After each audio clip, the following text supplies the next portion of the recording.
So let's take a look at the sewer system here. So here it says the sewer system is a septic system. Okay, so this is interesting. So this is not city sewer. This is a septic system. It basically means that the sewage is going into these huge underground tanks, which I'll show you in a second.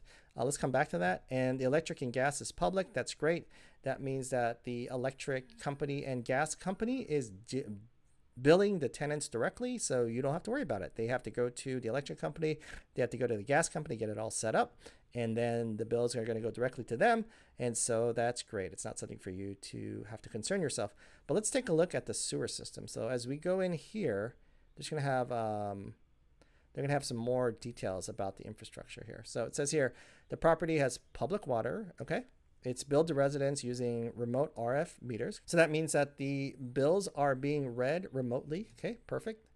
Sewage services are being handled by an on-site master septic system. Okay, so let's figure out more about this septic system. So the septic system comprises of 4 lift stations that pump the sewage. Okay, so there's 4 lift stations. Just remember that. There's 4 lift stations. There are 2 large tanks in the system and 2 large leach fields. So essentially, you're probably going to have 1 leach field per septic tank that you have. So there's 2 large tanks here. Okay, so that's a lot of sewage being handled by 2 tanks. I think there's 56 residents in this mobile home park. The leach fields were replaced in 2007, 2018, respectively. We're going to go into what a leach field looks like, and so that's good because repairing leach fields can sometimes be a very costly enterprise. Sometimes you have to bring in the EPA and you have to get all sorts of testing done, make sure you're doing it right, because you're basically dealing with raw sewage and it has to be handled correctly. Otherwise, you could be faced with a lot of fines and other issues. All right, and then let's see. In terms of amenities, there's a shuffleboard court, a clubhouse, a laundry. Let's see here. It's located to local schools and local activities. Okay. The ownership group currently managing the property has made significant investments into infrastructure and over the last 2 years. Okay, good. So it's all like good stuff here. Park roads are repaved in 2018.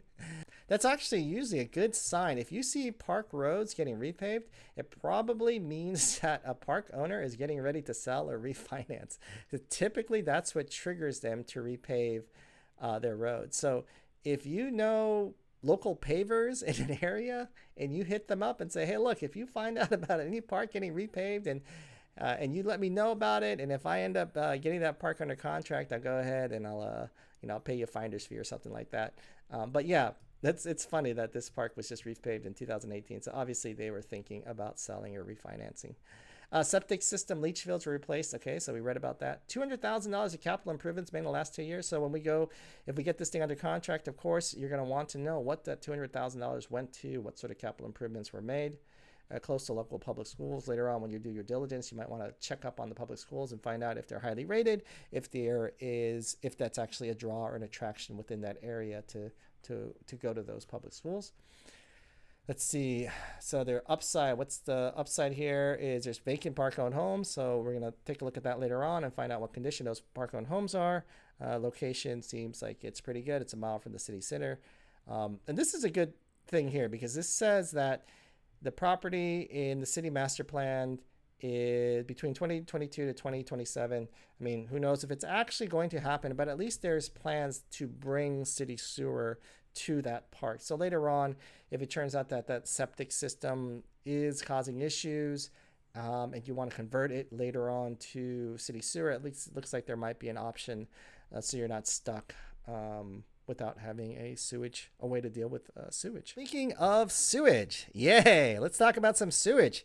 So this is what a septic tank looks like. And I'm a suburban kid, so this is all stuff that I had to learn through Googles and through my experience.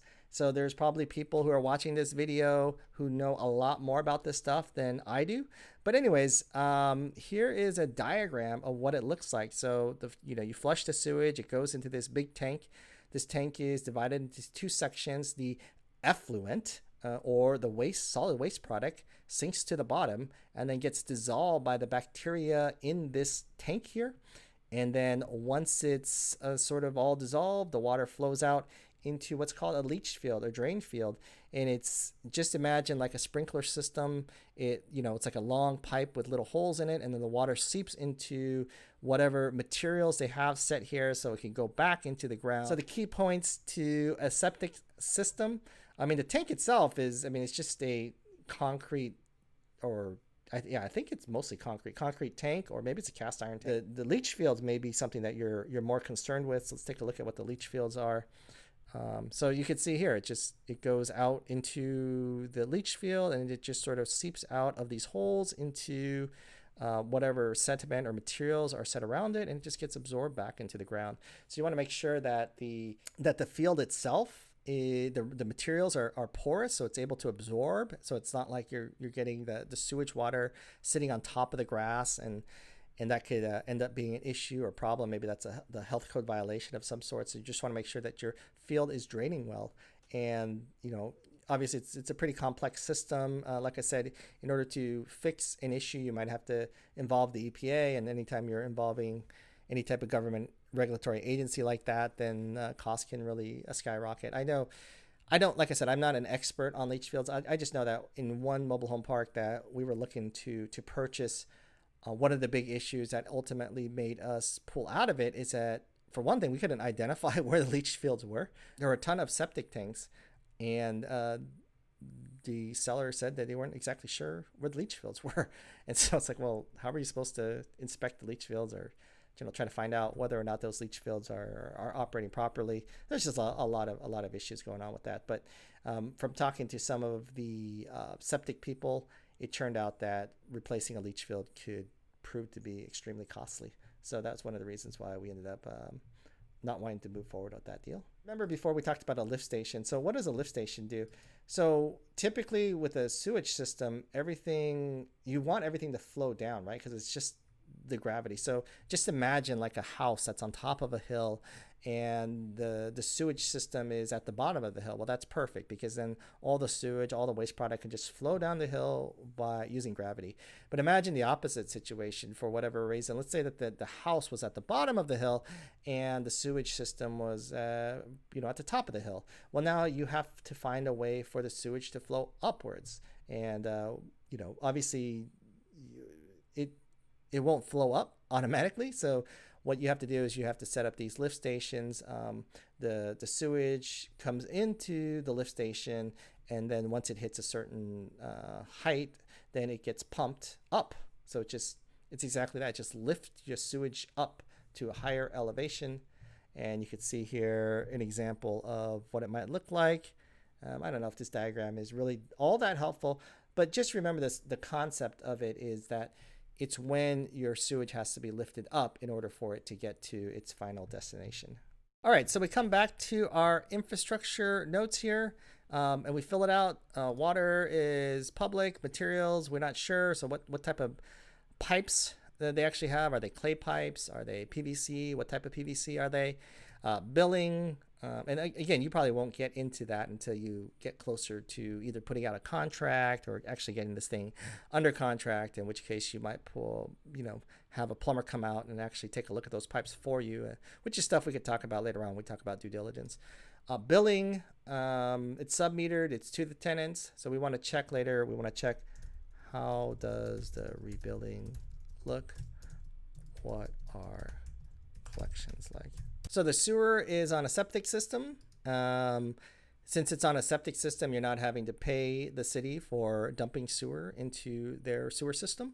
So it's just a matter of maintaining the sewer system and finding out exactly what the cost to maintain that sewer system is. Electricity is it's public, direct bill. That's great. Gas, public, direct bill. That means it's no worries to you. So that's great. Good to know.